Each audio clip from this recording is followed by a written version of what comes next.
Welcome to the messed up world of If You're Into It, I'm Out of It. Created by German producer Christoph de Babalon, also known as Jan Christoph Walter, and officially published in 1997 under Rigido Hardcore Records. This album's not famous, it's one of those albums that's actually pretty well known on radio music and nowhere else really. It got very little public attention and critical reception upon release, but the word of mouth has helped spreading the album later. It even reached Tom York of Radiohead, claiming that this is the most menacing album that he owns. He's just standing there, menacingly! What does it sound like? I wonder. What does it sound? Thing is, this has quite a varied sound, and so I felt that explaining what the album sounds like would be a lot better while I'm going through the track list. I'm going to explain the tracks. Starts out with Opium, a 15.5-minute long dark ambient piece, and a really good one at that. It is quite disturbing, but in a good way. It's kind of on the level of Hanky with the creepiness, and it even sounds quite similar, like both have this abandoned industrial district at 3 AM vibe. Opium adds lots and lots of these reverb and echo effects on everything.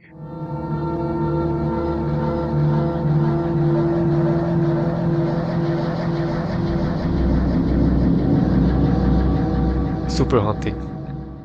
After that, you're welcomed with 4 breakcore tracks. Now, let me remind you that the album was published in 1997, but it was all actually recorded between 1993 and 96, a time period where breakcore was just starting out. Even though it sounds relatively far from Venetian styles breakcore, for its time it is quite impressive. And let me also tell you that the utter dread of Opium is definitely felt throughout these 4 songs too. The mixing is super rough, but I'd say it actually adds to the aesthetic. It essentially sounds like the opposite of Tour de France, while it's still very much listenable. Going into the 4 tracks more deeply a bit, No Step, great title by the way, has this odd percussion, not a typical breakcore beat. Another genre radio music mentions is jungle, that's probably more fitting for this song.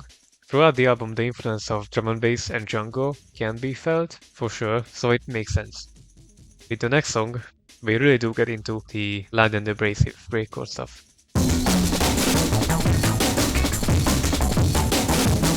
What You Call Alive is where we reach a point in the album where we can actually hear a melody that's like decently pleasant to listen to as well. It is quite the haunting and lonely melody that gets backed by these more lo-fi, dry, low endless beat.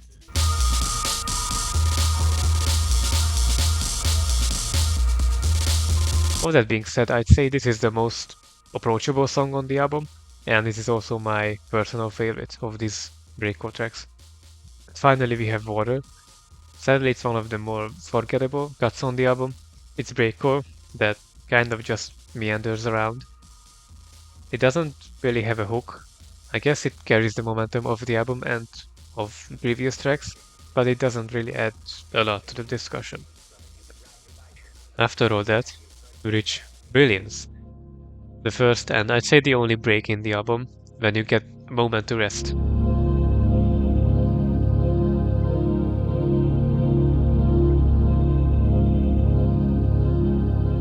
The brilliance of this is merely its existence and its placement in the album.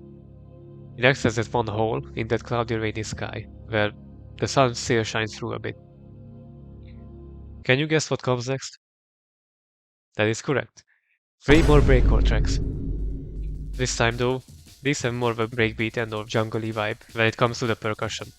Someone from radio music has also said, "It's so good, I love how it's instrumental, but you can still tell Christoph hates you, it's great." That's quite accurate, lol. That too is for sure more of a breakbeat track. It starts with this bass line that surely has a name. The beat incorporates these high-pitched thingies that also surely has a name. It's a pretty good vibe overall. Damage 3 has this, I'm not even sure what sample. It sounds like the loading or the pause screen on some very retro video game. There isn't much going on for this and the previous track, other than the fire beat, but that's good enough for me. Release is like the water of the previous batch of breakcore tracks. The one that has the least going on for. The one fun feature it has is this washing machine noise in the back.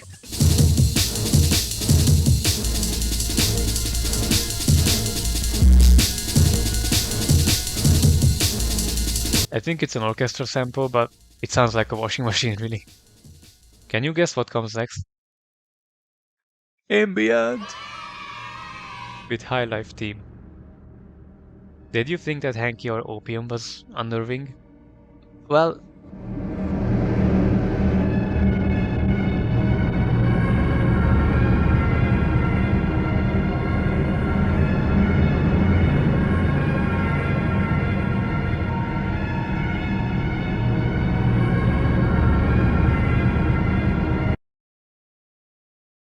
there's still more. And as you might have already guessed, 5 more breakcore. Only one track is left to discuss. So far the album actually had a nice pattern. There are 2 big creepy ambient tracks, one at the beginning and one at the end. There's that one peaceful track in the middle, and you have the more beat-centric stuff in between. What's with the last track? My confession. I'm being dead serious when I say that my confession is a stroke of a genius. It starts with this thick ambience. Very soon the breakcore comes in.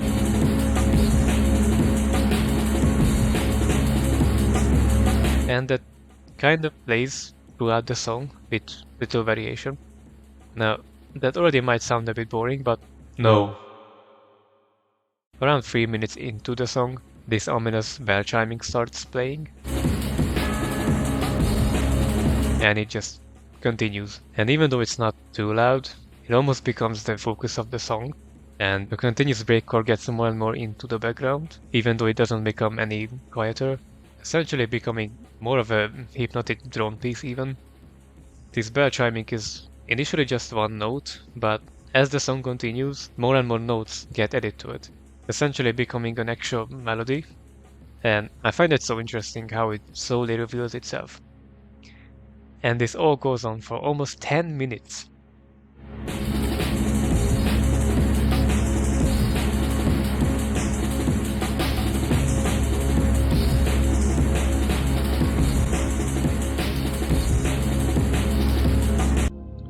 Now we have the conclusion. I have to summarize the album.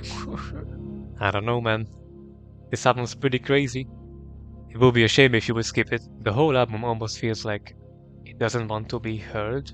It's almost as if it belongs to the dark web. Like it's something you're not meant to find.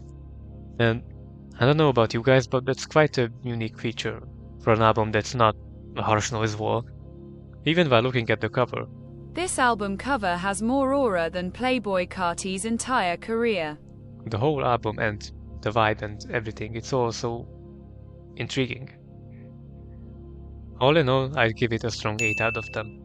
Due to some of the songs not doing too much for me personally, the ambient-centric stuff definitely sticks out as the better half for me.